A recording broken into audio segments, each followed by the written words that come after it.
비어있는 무덤입니다.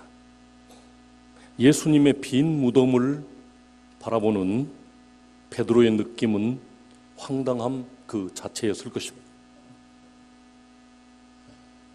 1프레임, 네.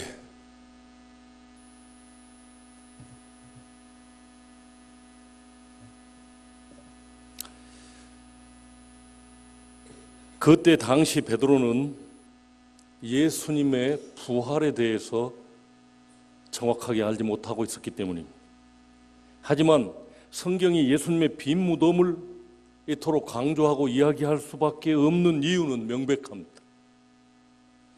예수님이 죄가 없으신 분으로 모든 사람들의 죄를 대신 지시는 분이셨다는 사실, 그리고 그것은 사람들을 향한 하나님의 회복의 의지 그리고 사랑이었습니다. 부활주일에 빈 무덤을 보고 있는 베드로의 눈을 통해 성경이 말하고자 하는 예수님의 십자가와 부활의 진정한 의미를 되새겨 보고 싶습니다. 사랑하는 성도 여러분, 오늘은 부활주일입니다. 예수님께서 부활하셔서 빈 무덤만 남겨놓으시고 거기 계시지 않았습니다. 오늘날 우리는 주님의 부활을 아주 당연하게 받아들이고 있지만 부활을 처음 목격한 베드로와 요한의 표정은 우리와 같지가 않았습니다.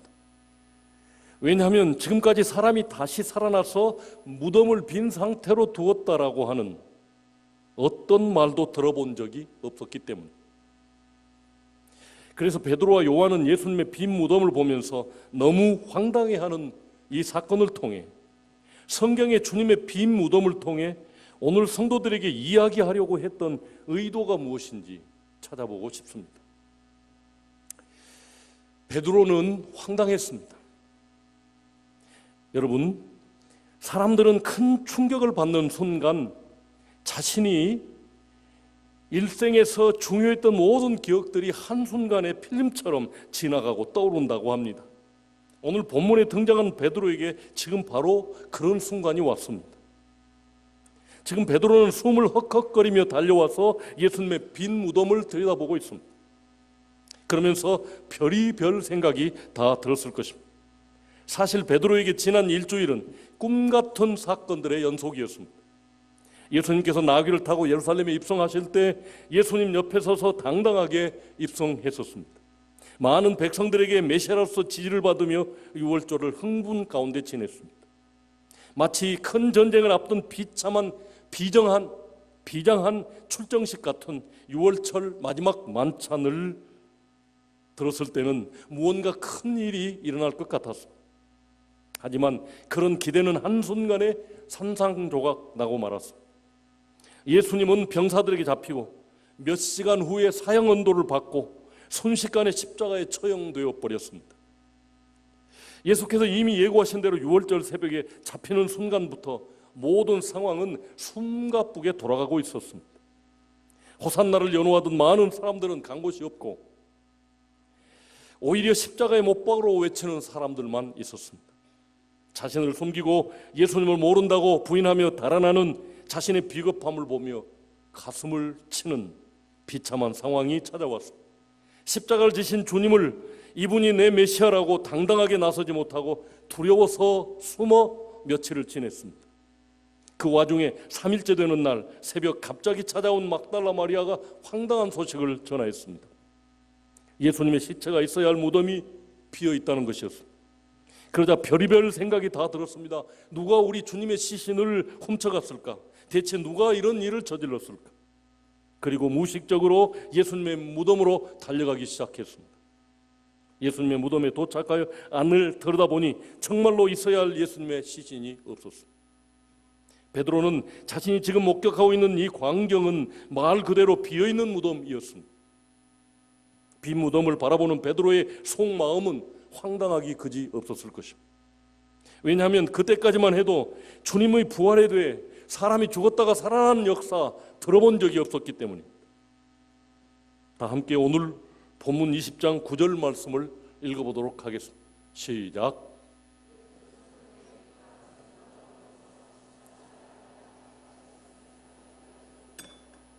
성도 여러분, 만약 여러분이 지금 베드로의 입장이라면 어떤 느낌이 들었겠습니까? 성경은 어떤 의도로 이런 그림을 연출하고 있는 것일까요? 사랑하는 성도 여러분, 그런데 성경은 무덤이 비어있다라는 사실을 통해 베드로가 느꼈을 황당함을 우리에게 말하고자 함이 아니라 한결같이 예수 그분이 살아나셨다는 현실을 분명하게 전달하고자 한다는 것입니다. 그렇다면 우리가 오늘 본문을 통해 이해해야 할 내용은 왜 성경은 하나님이 살아나셨음을 강조하려고 하는 것일까? 먼저 그 성경의 의도는 첫 번째 예수님의 정체성을 이야기하려고 하는 것입니다. 예수님이 도대체 누구냐는 것입니다. 두 번째는 예수님의 정체성을 밝혀야 궁극적으로 그를 믿는 사람들은 어떤 사람이 될 것이냐, 이것이 밝혀질 것이기 때문입니다.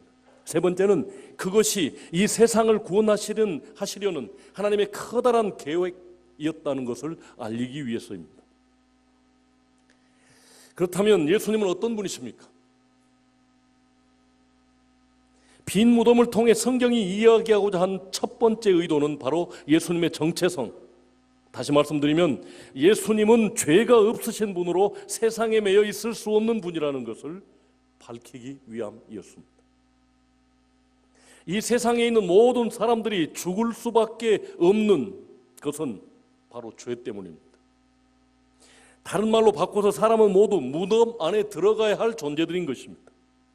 이 세상에 있는 모든 아담의 후손들은 그 누구도 죽음에서 벗어날 수 없습니다. 로마서 5장 12절 말씀을 함께 읽어보겠습니다. 시작.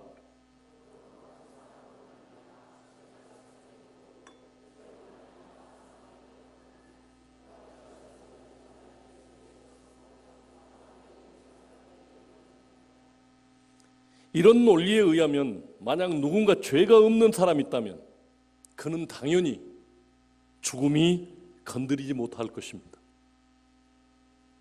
성경이 이야기하고자 하는 것이 바로 그것입니다. 이 세상의 모든 사람은 다 죄 아래 있는데 오직 한 분 하나님의 아들 예수님만은 죄 아래 있지 않다는 것입니다. 그래서 예수님은 무덤 안에 갇혀 있을 수 없는 존재였습니다. 성도 여러분, 예수님이 죄가 없으신 존재, 그래서 무덤에 갇혀 있을 수 없는 존재라는 것은 중요한 이유가 있습니다. 그분이 죄가 없어야만 우리의 죄를 대신 짊어질 수 있기 때문입니다. 예수님이 우리의 죄를 대신 지시는 분이라는 의미는 아주 간단한 원리에 의해서 밝혀질 수 있습니다. 예를 들면 이런 논리입니다. 물이 가득 차 있는 컵을 비우려면 물을 다른 잔에 옮겨야 담아야 합니다. 그런데 모든 잔이 다 채워 있다면 결국 이 컵의 물은 다른 곳으로 옮겨 담을 수가 없게 됩니다. 같은 논리입니다. 사람들의 죄를 없애려면 누군가 대신 짊어져야 하는데 그 사람의 죄가 없어야만 대신 짊어질 수 있다는 것입니다. 하지만 이 세상의 모든 사람들은 다 죄 아래 있기 때문에 누구도 다른 사람의 죄를 대신 짊어져 줄 수 없습니다. 왜냐하면 이미 자기 죄를 갖고 있기 때문입니다. 하지만 예수님의 탄생은 이미 이 세상에 아무 죄도 갖고 있지 않은 상태에서 태어났습니다. 그러므로 예수님은 다른 사람의 죄를 대신 지실 수 있는 자격을 가지고 이 세상에 오신 것이었습니다. 그래서 그분의 이름이 예수와, 다시 말씀드리면 구원자가 되었다고 하는 것입니다. 먼저 마태복음 1장 21절 말씀입니다. 읽겠습니다. 시작.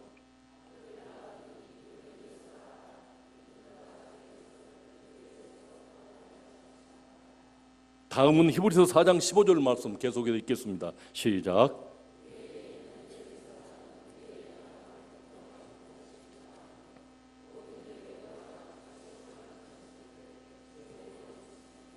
결국 예수님은 죄가 없이 세상에 오신 분이시기에 세상 모든 사람들의 죄를 대신 짊어질 수 있는 분이 되었습니다. 결과적으로 예수께서 이 세상의 모든 사람들의 대신 지셨기 때문에, 죄를 대신 지셨기 때문에 누구든지 그 예수를 자신의 구주로 믿고 받아들이기만 하면 그 사람은 죄에서 해방되는 것입니다. 사랑하는 성도 여러분, 이것을 믿으시기 바랍니다. 무덤에 갇혀 있을 수 없는 생명의 주 예수님은 결국 우리의 죄를 사해 주시려고 오신 우리의 구세주이십니다. 그 예수님 때문에 우리는 우리의 죄로부터 해방되었고 영원한 자유와 생명을 얻게 된 것입니다. 이 사건을 통해 나타내시고자 하는 하나님의 의도는 무엇일까? 사랑하는 성도 여러분, 우리가 한 가지 더 살펴봐야 할 문제가 있습니다. 오늘 본문에서 빈 무덤이라는 말을 통해 성경이 전하고 싶었던 또 다른 목적은 바로 하나님의 의도입니다. 오늘 본문에서 이 세상에서 주님을 보내시고 그분을 통해 우리의 죄를 사하실 계획을 세우신 하나님의 의도는 무엇일까? 그것은 회복과 사랑입니다. 에덴 동산에서 가졌던 샬롬의 회복, 에덴 동산에서 가졌던 하나님과 그 사람과의 긴밀한 교제, 그 사랑, 이것을 회복하고 싶으셨습니다. 사랑하는 성도 여러분, 이 세상이 창조되던 때의 이야기를 모두 알고 계시죠? 하나님께서 아담을 지으셨을 때 심히 보기에 좋으셨다고 하셨습니다. 그만큼 하나님은 사람을 사랑하는, 너무너무 좋아하는 존재로 만들었습니다. 하지만 그 기쁨은 잠시, 하나님은 죄 지은 사람들을 떠나보내야만 하셨습니다. 하나님의 마음은 너무나도 가슴 아픈 것이었지만 죄를 지은 이상 하나님과는 함께 할 수 없었습니다. 결국 사람들은 죄 아래서 죽음에 농락당하는 삶을 살 수밖에 없었던 것입니다. 결국 하나님은 당신이 그렇게 사랑하고 기뻐했던 그 사람들을 원상태로 회복시키기를 원하셨습니다. 그래서 죄를 대신 짊어질 대속 제물을 예비하셨고 그를 통해 우리를 다시 에덴으로 회복시키고자 하신 것이었습니다. 이것은 하나님의 무한한 사랑의 증거였습니다. 하나님이 세상을 이처럼 사랑하사 독생자를 주셨으니 이는 그를 믿는 자마다 멸망치 않고 영생을 얻게 하려 하심이라 하셨습니다. 그래서 본문의 빈 무덤은 우리에게 하나님의 회복의 의지와 사랑을 기억하게 해주고 있습니다. 성도 여러분, 예수 그리스도를 이 땅에 보내신 하나님의 의도는 바로 우리를 구원하시려는, 우리를 사랑하시려는 하나님의 큰 사랑인 것입니다. 이것을 믿으시기 바랍니다. 말씀을 정리합니다. 사랑하는 성도 여러분, 오늘은 부활주일입니다. 예수님께서 다시 살아나신 것을 기억하는 날입니다. 본문처럼 빈 무덤을 찾아가 바라보고 황당한 표정을 짓고 있는 베드로를 떠올려 보십시오. 그 베드로에게는 예수님과 함께했던 3년간의 시간들이 있었습니다. 게네사렛 호숫가에서 자신의 배에 예수님을 처음 태우고 설교를 들었을 때 그 전율과 예수님께서 말씀하신 대로 깊은 곳에 가서 그물을 던져 물고기를 수없이 잡았던 때의 그 놀라움과 가이사랴 빌립보에서 예수님을 공개적으로 메시아라고 시인하자 천국의 열쇠를 주노라고 했던 칭찬받았던 일. 그런데 지금 예수님의 빈 무덤을 보면서 그 의미를 잘 알아야 했던 베드로였음에도 불구하고 당황해 했습니다. 이 모습이 오늘 우리의 모습과 비슷하리라고 생각합니다.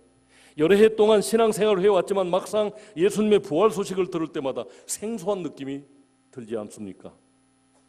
그러나 베드로가 보고 있는 빈 무덤이 당시 사실 그대로이듯이 예수께서 살아나셨고 그리고 빈 무덤이라는 단어가 의도하고 있는 사실은 바로 그 예수님이 죄가 없으신 분이며 우리의 죄를 대신 지신 분이며 또 그것이 하나님께서 우리를 지극히 사랑하시고 우리를 죄로부터 회복시키셔서 하나님과 함께 영원히 사랑하며 거할 수 있도록 계획하신 하나님의 큰 사랑의 결과였음을 기억해야 하겠습니다. 하나님께서 빈 무덤에 대하여 감사와 찬양과 영광을 돌리시는 성도 여러분들이 되시기를 주님 이름으로 축원합니다. 기도하겠습니다.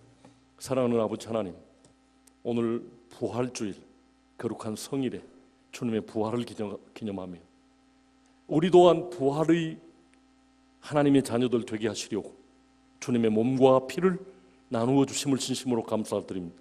그것이 우리 속에 들어가서 하나님의 사람들로서 살아가는 동력이 일어나게 하여 주옵소서. 예수님 이름으로 축복하고 기도하옵나이다.